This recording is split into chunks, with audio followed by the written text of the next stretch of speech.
Hello and welcome back to another episode of Imperfect Marketing. I'm your host, Kendra Corman, and today I am super excited to be joined by who I'm going to consider my new best friend, Jannette, because we were chatting before we started recording, and Jannette is the expansionist because she helps people and businesses grow, which is very exciting. But I love talking with her already. We actually had to stop chatting and move on so we could record so that we didn't use all the good stuff up so far.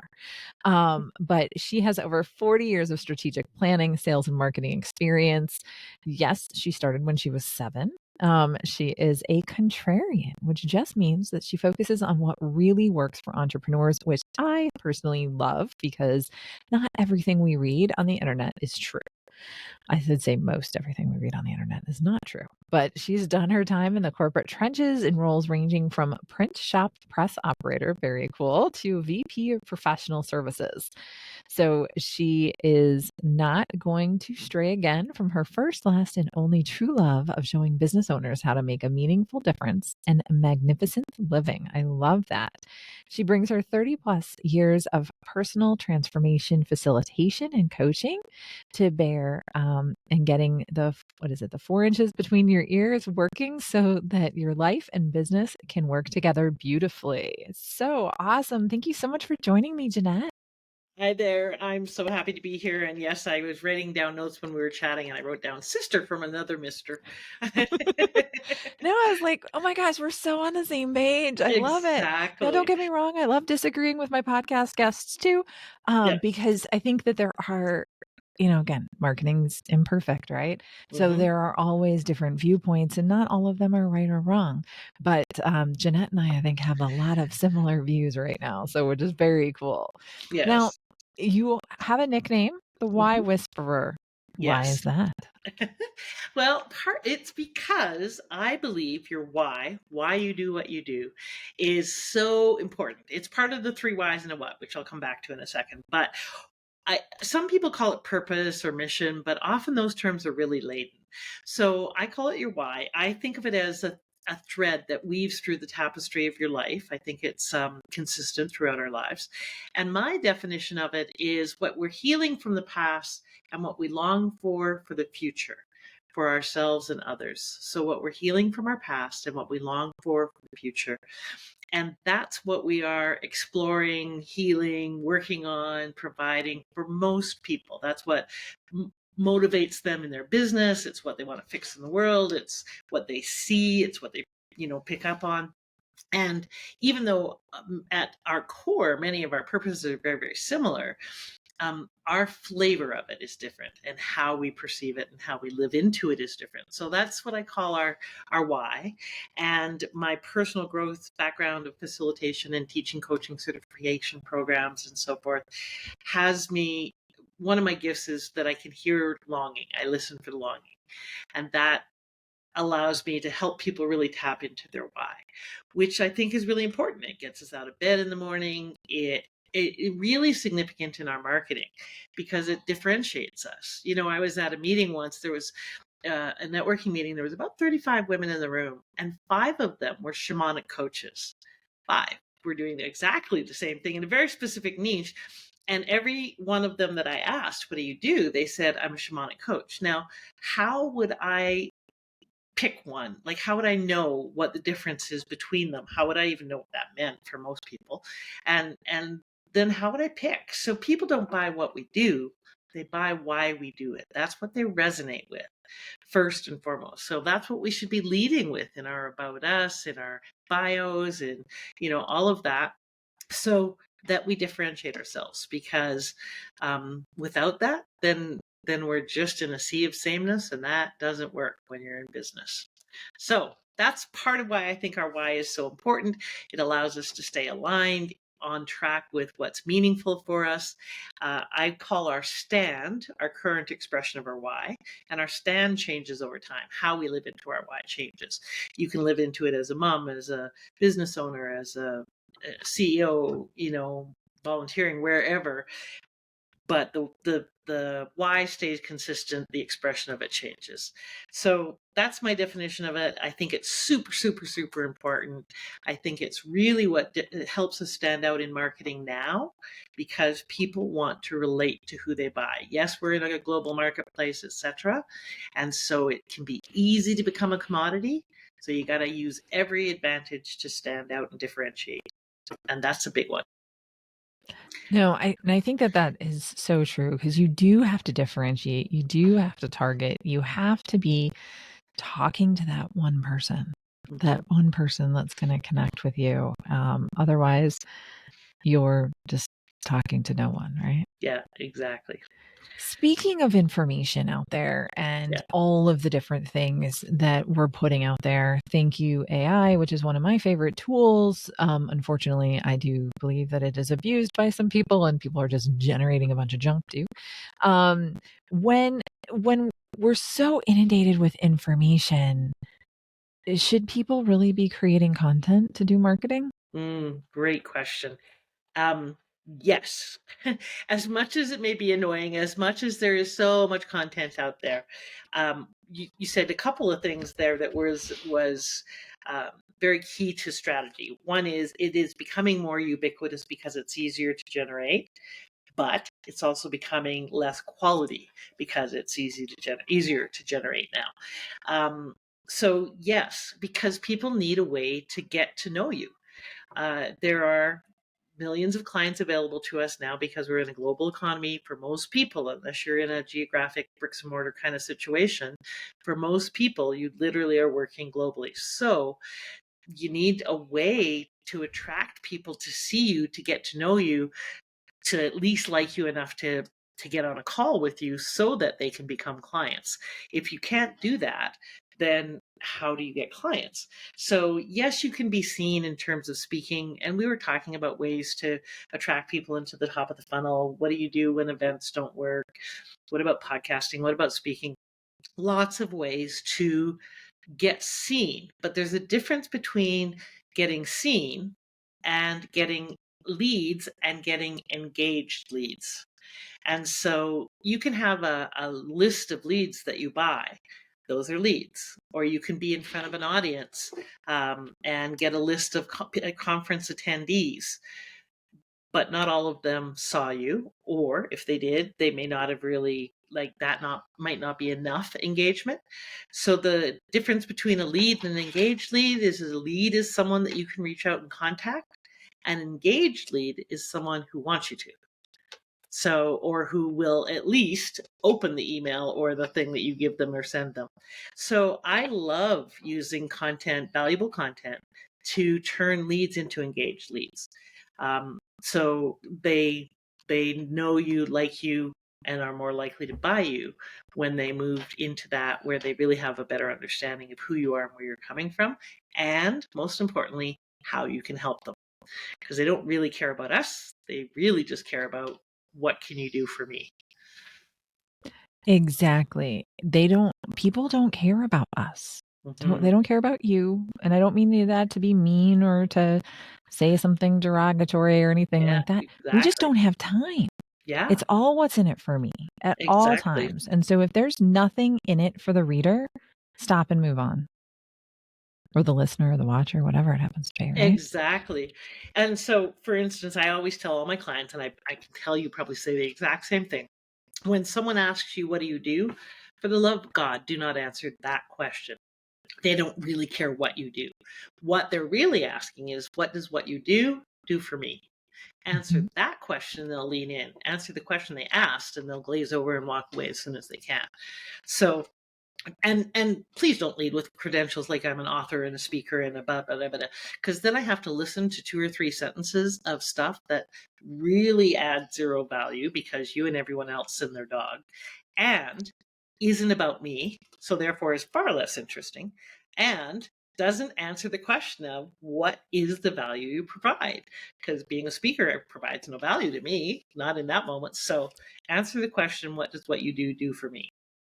I love that. I love Yeah. that because I think it's really, really important, and it helps you focus your message. I heard in one of my coaching workshops that I attended, this writer had said, she runs a copywriting agency, and she goes, if you're bored by your content, so are the people reading it. Exactly. So Yes. yes. Yes. No, I think that's really important to think about. If you wouldn't want to hear it from somebody else, Exactly. move on. Now, that's true, but I am constantly amazed. There's a little kind of codicil to that. I am constantly amazed by what simple stuff people find brilliant and helpful, because we've been at this a long time. And so it always amazes me what people say, wow, to. It's like, really? That is like, so basic. So we also have to really make sure we go to where they are, not where we are. So the big mistake that a lot of people make in their marketing, and especially in their lead magnets or their items that they're creating content marketing, is that they're the gurus on the top of the mountain. They talk about the view from the top of the mountain. Oh, it's great up here. You should come up here. It's wonderful. And there's all these benefits up here. But what they really should be doing is going down and talking about where their people are at the bottom of the mountain. Wow, it's really challenging down here. It's hard to see any sunlight through the trees, and it's kind of cold and dark. So let's go up the mountain. Let me take your hand and take you up the mountain with me. Here's the steps to that journey. Here's the benefit of it. Here's what it'll be like when you get to the top.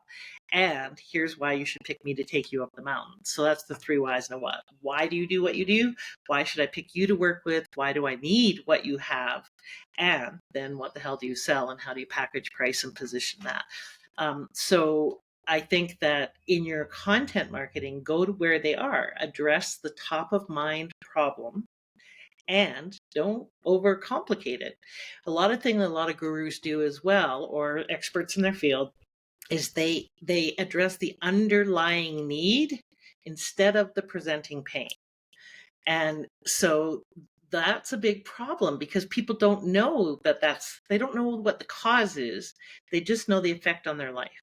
So if you start talking to them about the cause before they get that you get the effect, and that you understand that, and that you're going to help them with that, then you lose them, because they don't know that that's the case. So, I work with a lot of coaches who start talking to people about, well, you've got to heal this or that, or you need to work on this limiting belief or whatever. And really the client's concern is, but I just want to get more clients. What's that got to do with that? Or I just want to, have a better sex life. What has that got to do with that? It's premature. So you got to address where they're at and how they're thinking about that thing in terms of their top of mind thoughts and how they're framing it.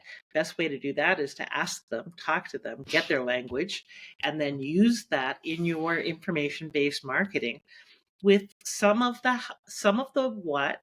what they need to do, describe the journey, a bit of the how, and an invitation to help them bridge the gap by moving to the next step, which is super important. It cracks me up how many times I see lead magnets or pieces of information marketing that don't have a call to action or contact information or information about the person. The whole point of this is for them to get to know you and to take the next step with you.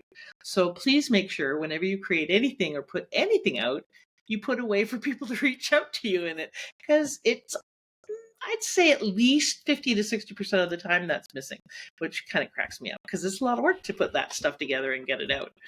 I would say that is a conservative estimate, because I think a lot more pieces of content are missing calls to action. Yes. So, no, I love that. I love talking about engaged leads. Meeting people where they're at. When I started my course business, one of the things that I created was working on email marketing 101, because everybody needs email marketing. Mm-hmm. No, nobody wants to do email marketing, and nobody wants to get any more email.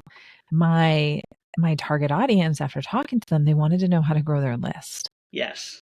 Yeah. Now, how they were going to grow their list was the same exact course. Yes. Just had a different name. Yes. Yes, exactly. So it was again, very eye-opening, even for me as a marketer, learning, again, okay, nope, I'm trying to tell them what they need, not what they want. And, exactly. You got to tell them what they want, because people buy what they want, not what they need, right? Exactly. And speaking of growing lists, I think, a lot of people know theoretically that's a good thing. but they don't necessarily know really why or what to do with their list or why it's so important, or there's kind of this feeling of I don't know, weirdness about it, stalkerness or whatever it might be.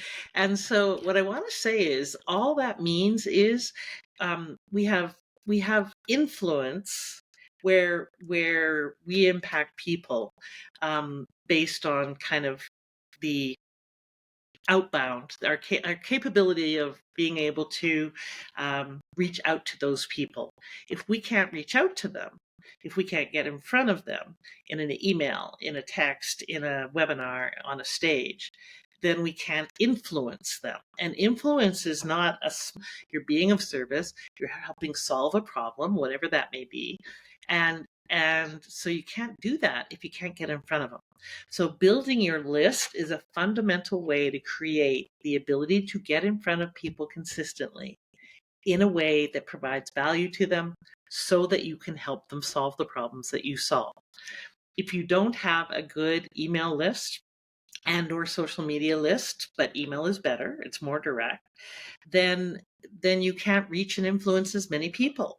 Because if you can't be in their face inbox life consistently, then you have way, way less impact. Being seen on a stage once has far less impact than being able to email someone every week.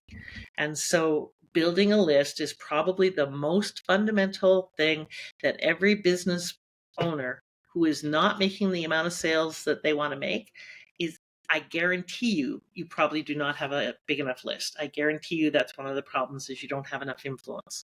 So if you're not making the sales you want to make, if you're not having the impact you want to have, you have a list problem, a list building problem.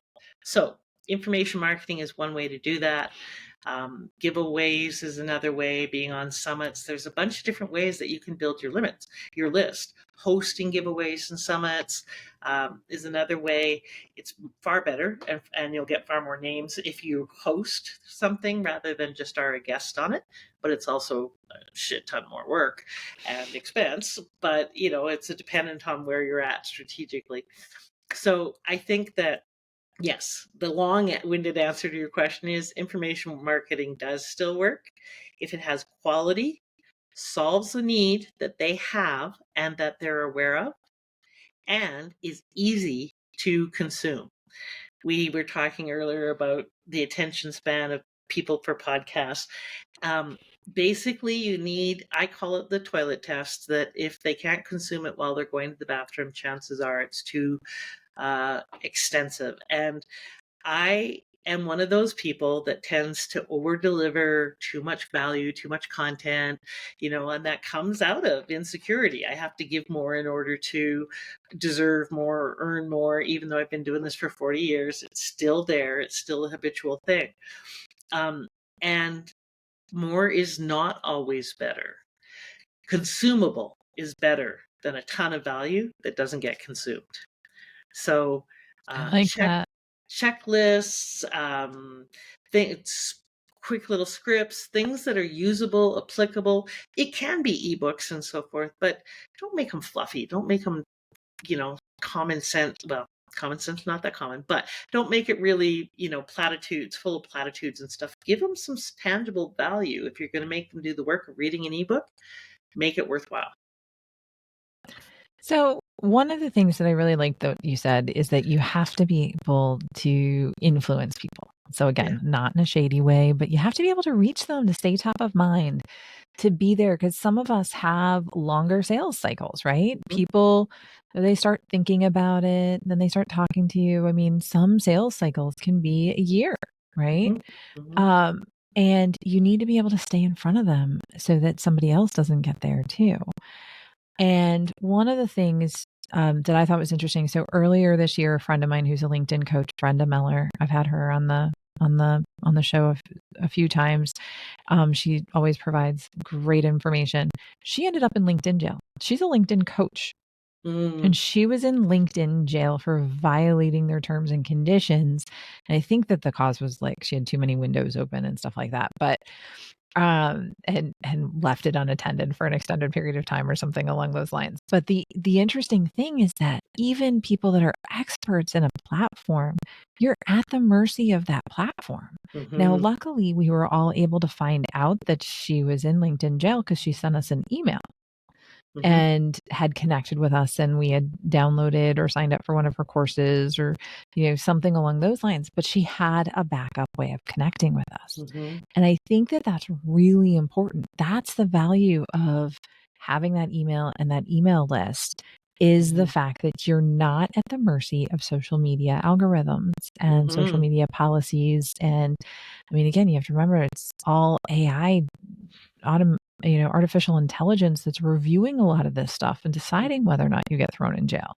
Um, and so Yep. you don't want to be at that mercy, right? Yes, I absolutely. And been there, done that, have the t-shirts and lost my list. So on Facebook, I was put into Facebook jail, and had 5,000 friends gone. Had a group of 1,100 that had I not had another admin in that could let me back in under another name, or my name just with my middle name in, um, I would have lost that group, and I didn't have any of the emails from any of those contacts. Mhm. So I couldn't reach out to them and say, hey, I haven't gone away, I'm here. And so spent a lot of time, effort, and money building those quote unquote relationships. Big heavy quotes on that, but those connections, and couldn't do anything with them. They were gone at, like, literally at the snap of a finger, because someone had hacked me and done something on my account that I shouldn't have done. I still to this day don't know why they did what they did. So it's really, really important to get that information offline. You can now do that more easily on LinkedIn and Facebook, to get your leads offline and into your database. But it is super important to have control of your data. So, speaking of controlling your data and your list and getting people from online to offline, getting that contact information, I've a big fan of lead magnets. I know you are too. Talk to us a little bit about what people should be doing for with lead magnets, and does every entrepreneur really need one? I believe so. And I think there's one in particular that you really, really need the most. Every service provider should probably have, and in most cases, many other kinds of businesses as well. I call that a buying criteria lead magnet. And what that is you're setting the criteria that your client should measure, or use to evaluate whatever service it is you provide. So, for instance, I have a How to Choose the Right Business Coach for You ebook with 12 things to consider when you're trying to pick a business coach. Why do I do that? Well, because it A, establishes expertise and credibility, B, it gives me something for people who are making that decision at that time. So these are warm leads. C, it positions in their mind my criteria, because if they don't have any other list, they'll go with my criteria, which of course is favorable for me. Now, it also is practical things you should be asking any coach. It's not all skewed to me, but it is definitely helps feature and highlight my strengths, and it gives them a really objective way, to be able to make a decision. So when you make something easier for them that they're trying to accomplish right now, that has some fear and a bit of challenge and dread that goes with it, because what if I pick the wrong person and so forth, then of course they're going to be more aligned with you. And of course, the call to action in there is book a call with me. So, in fact, I have a gift for all of your listeners. It's a free training on how to create your lead magnet, and it specifically focuses on how to create a buying criteria lead magnet. So you become the person who defines how they assess your competition. So if they're comparing people, they're comparing it with your filter or checklist. I think it's a very valuable tool to have. It establishes your credibility. It shows that you want to help them make an important decision, et cetera, et cetera. There's so many benefits to it. And I think that everyone should have that. I think that beyond that, the number one thing you want to have is whatever is the top of mind problem or pain that most people are saying when they encounter you or when they're looking for your solution. The next piece that you want to have, so really you want at least three, is the thing for people that are educating them who don't know that they have a problem or don't know there is a solution. Because the people who are looking for a solution right now is a small percentage of the market, maybe 3% of the market. But people who don't know that they have a problem or don't know that there is a solution for that, that's educating them longer term so that they then become warm leads. And those are, again, the ones you nurture and bring along so that when they are ready and become part of that 3%, you're front of mind with them. So really, you should have those three: the education nurture piece, the immediate solution for the top of mind pain, and the buying criteria or credibility building tool. I think those are the three minimums that every entrepreneur should have. And sometimes you need to be topical. So Kendra's really smart right now and really capitalizing on AI and doing things related to that, topics and webinars and speeches and lead magnets, oh my. And I think that's super smart because it's super desirable. So people are really booking a lot. And it's not like it's out of the blue. It's totally in alignment with who she is and what she does in terms of helping people market and get more and effective in their business. So you also want to make sure that you're topical, that it's relevant. So that's another thing to look at when you're putting out content, whether it's an article on a latest trend or something like that. So I know it feels like a lot of work. Sometimes it's good to get help. Make sure you use Upworks and Fiverr to get good cover designs, to get good graphics. Please don't put out crap, because people will look at that and assume that this is the key. Your lead magnet represents how you do what you do. How we do anything is how we do everything. So if your lead magnet is rushed, fluffy, light, poorly designed, hard to read, hard to consume, they're going to assume working with you is like that as well.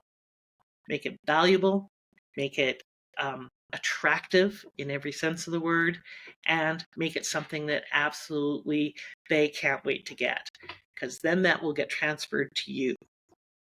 I love that. I think that it is so key to keep in mind that you do need a lead magnet. You need a way to convert people.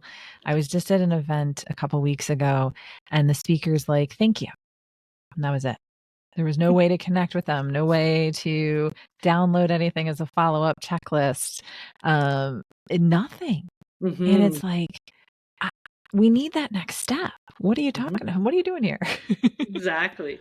Even, when a long time ago when I used to speak, I would sometimes end the speech, depending on topic and so forth, with an inspiring poem. And I would have a copy of the poem with pretty graphics so that it would be something someone might put up in their desk or their cubicle. And my contact information on the bottom. And I would say, when you hand in your feedback form, you'll get a copy of the poem at the door. Almost everyone wanted it, gave them something to take home that was value added, but also still had my marketing contact info on it, and bribed them to give me their feedback. Then I got more feedback forms. So do something like that if you're speaking, even if it's in a small group or whatever. So there's And you lots of can do things it you can do. electronically. You can Mm-hmm. do it electronically with an online survey and give Yep, them a pretty link that they can type in right there and then and do it. And then exactly. get something delivered directly to them. And then you get a ton of value from that, which I think is Exactly. really important. I Yes. love that. So thank you so much for all of the information that you shared. I feel like we just brushed the surface, but Mm. we're going to use the toilet rule because someone's going to be getting itchy to get off, right? Um, and we're gonna move on to my last question before I let you go. And this is the Mhm. question that I ask everybody. And this show is called Imperfect Marketing for a reason. Marketing is anything but a perfect science. What has been your biggest marketing lesson learned? We were talking about this before, but it's like, well, let's see, what time is it as far as the most recent and of the multitudes. What I would say is probably, and this is actually, I would answer this differently today than I would have even a week ago or a month or a year ago, is that you gotta be willing to keep making mistakes. You gotta be willing to throw shit at the wall and see what works, and stick with it long enough to really know if it's what you're doing or how you're doing it that's the issue. or who you're doing it for. Don't bounce around in your niches. Don't bounce around in your efforts. Make sure that you test it enough to get some, reliable data. But you also got to be willing to do a bunch of things that don't work. So we were just talking about it's really challenging. The show up rates for webinars right now are abysmal. You might get 100 people registered and 25 show up, or 30. And it's disheartening. So what do you do instead? Is that something that you continue doing and just work harder and double down, or do you switch platforms? So you got to be willing to do things that don't work until they do work. And I think a lot of people get frustrated and quit. I know I've done it in my marketing efforts prematurely before I've really checked whether and tested whether it's the medium or the market or the way I'm doing it, or that there's a lot of factors. So be willing to get things wrong and be patient with that process. It is hard and disheartening at times, but A, you're definitely not alone. B, there are wins on the other side, and informed wins, of, oh, this is what works, at least for now. And in that, we develop flexibility and we develop responsiveness, and those are both wonderful tools for entrepreneurs. That's fantastic. Thank you so much, Jannette. Thank you so much for sharing about your why and about lead magnets and everything else going on with it. I think that there are a lot of nuggets in here that you can use and apply immediately for those of you listening or watching. I do, before I let you go, I do want to ask everybody if you learned something today, which hopefully you did, because I think it was a very educational conversation. I'd love it if you could rate or subscribe wherever you're listening or watching. It really does help me out to keep people like Jannette coming back and teaching us different things. So thank you all for tuning in to another episode of Imperfect Marketing. I will see you next time. Until then, have a great rest of your day.